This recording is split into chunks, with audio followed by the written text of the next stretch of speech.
Buenos dias. This is a great honour to be here, to be able to present at the Congress of the Future. Over here, we have a problem. It's called the obesity epidemic, or actually more correctly, the obesity pandemic, because it covers the whole world. Now, I've been researching obesity prevention for 30 years, but I haven't been doing a very good job because every single country in the world is increasing its obesity rates. And right next to this obesity problem, we have the obesity solutions. We have a stack of reports from organizations like the World Health Organization with well-researched, widely agreed recommendations for action, and the stack is about this high, and the recommendations are almost universally not implemented. Now, I've been a contributor to some of this pile of unimplemented recommendations and reports.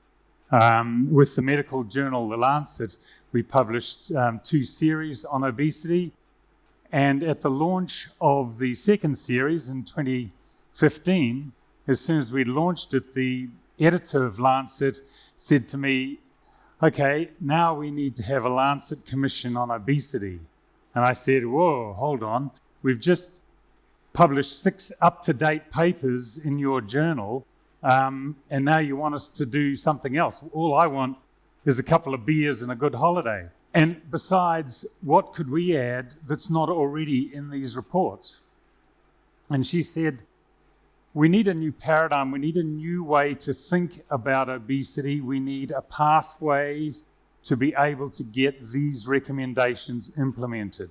How do we think about it differently?" So my colleague Bill Dietz, who's from George Washington University, and I agreed to co-chair this Lancet Commission on Obesity.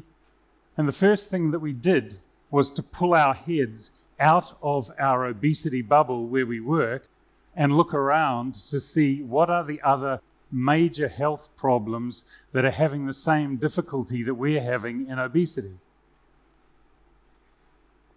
So over here, we have another health problem, huge one, undernutrition.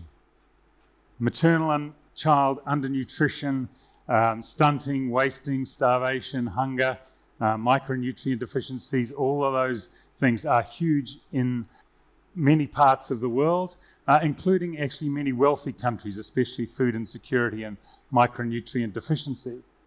And here is this huge problem. It's decreasing in many parts of the world, but not fast enough. Places like sub-Saharan Africa, like many countries in Southeast Asia, still have very high rates of undernutrition, and many of them have stalled in their reduction. So here's the problem. Right next to this is a set of solutions, another stack of reports from different UN agencies, from the World Bank, from many scientific reports. Same thing, lots of recommendations. Actually, more of these recommendations are implemented than these ones over here for obesity. But still, if they were all implemented, then undernutrition would come back down in the trajectory that we're expecting it to. And then over here, we have another huge pandemic, climate change. Technically, climate change isn't a disease, but as we see climate change convert into the climate emergency, and we start to see the predicted deaths and diseases increasing, I'm calling it a pandemic because it's going to be creating a lot of disease in the years to come. So here we have the climate change, and right next to the climate change, you guessed it, we have a whole stack of reports from the Intergovernmental Panel on Climate Change, which governments have been neglecting for decades. So, 3 big silos of major pandemics. How are they connected?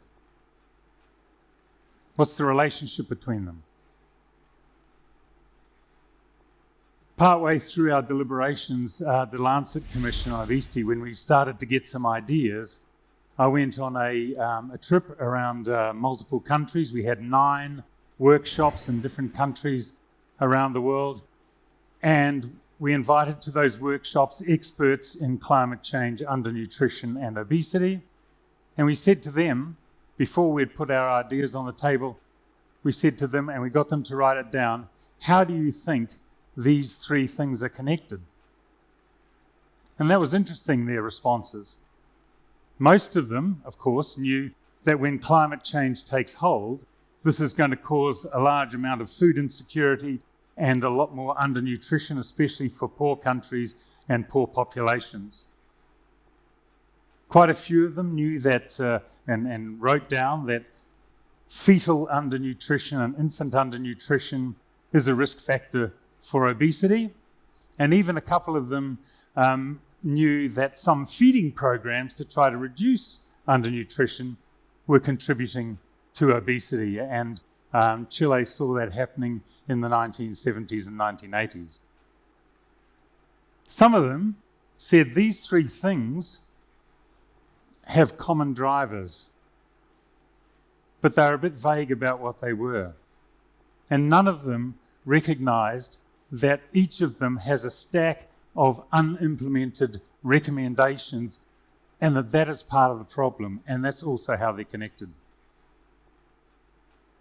So this issue of unimplemented recommendations we call policy inertia.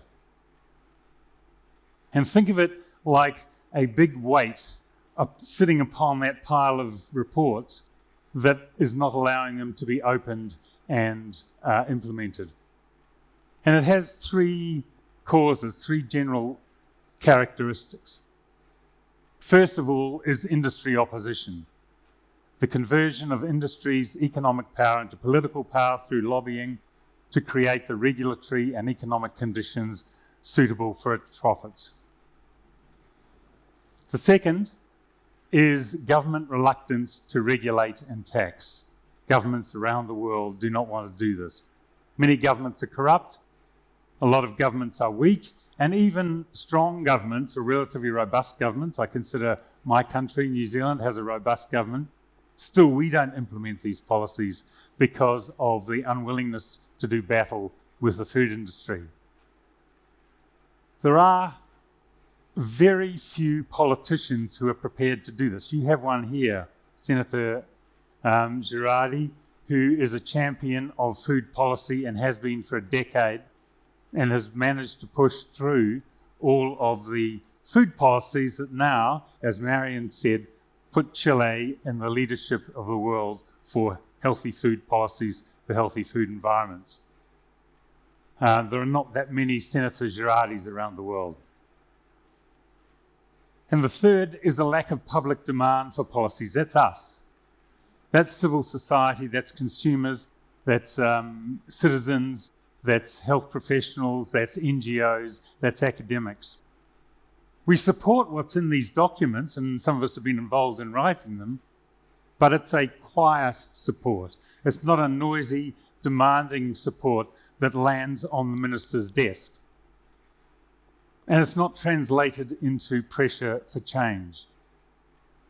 If we're going to disrupt this system, I think the lack of public demand for policies, civil society is the sleeping giant. That is the one that can be disruptive to this. So we have now these three areas, and we decided to pull them all together into one entity, and we called that the global syndemic. So a syndemic is a synergy, and in this case it's a synergy of these three pandemics: obesity, undernutrition, and climate change, and their accompanying policy inertia. That is part of the problem. That's part of the whole systems that is causing this problem in the first place. They co-occur in time and place, they negatively interact with each other, and they have common underlying drivers.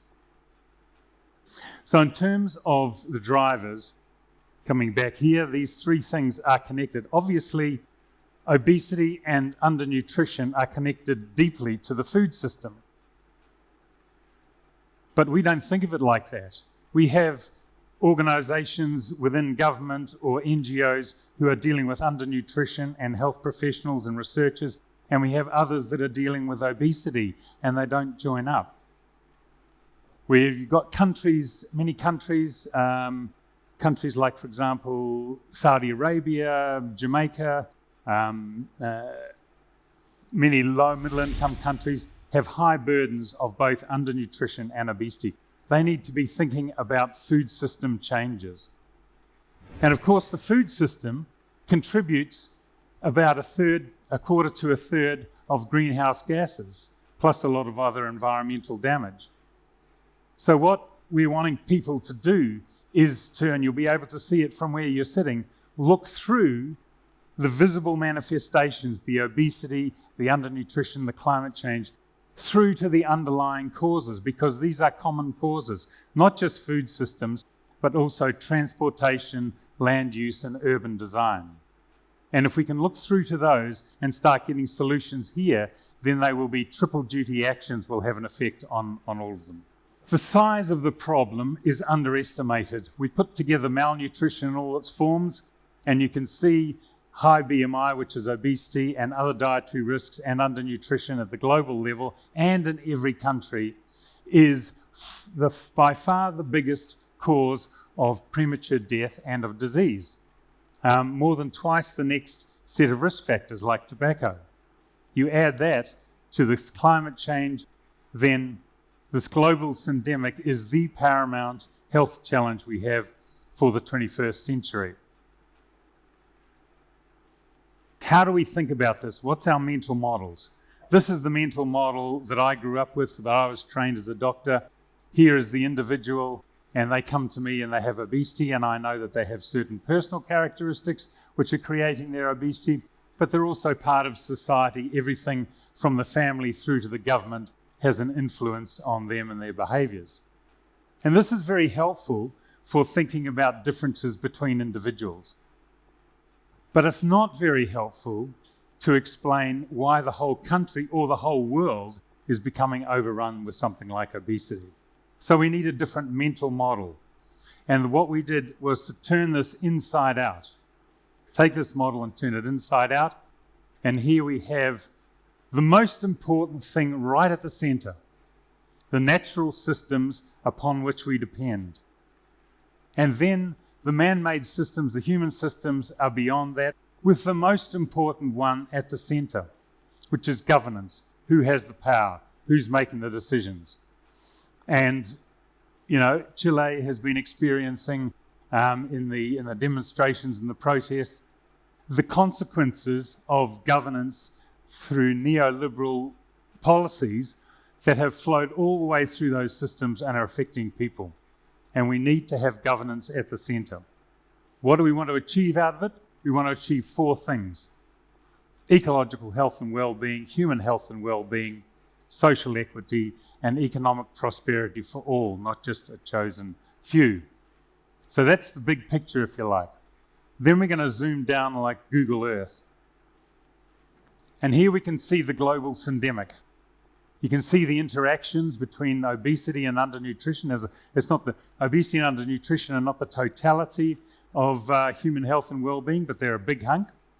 And climate change is not the totality of ecological and health and well-being, but it's a big chunk. You can see the interrelations, and you can see the common drivers.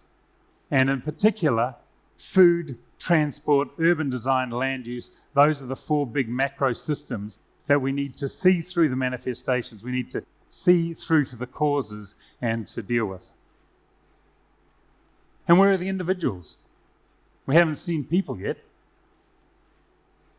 The usual way that we think about individuals, or the usual discourse for individuals in relation to obesity, is one of 2 things. Either you are responsible for what you put in your mouth and in your children's mouth.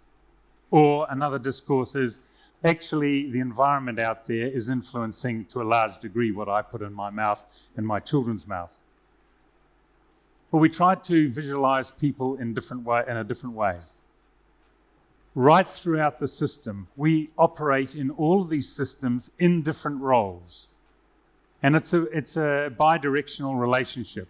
So yes, the environment affects us and the systems affects us, but we do have some agency to come back and influence the system. It may not be a large degree of agency, it may only be a small degree, like your vote or the money you spend on your food, but we have agency.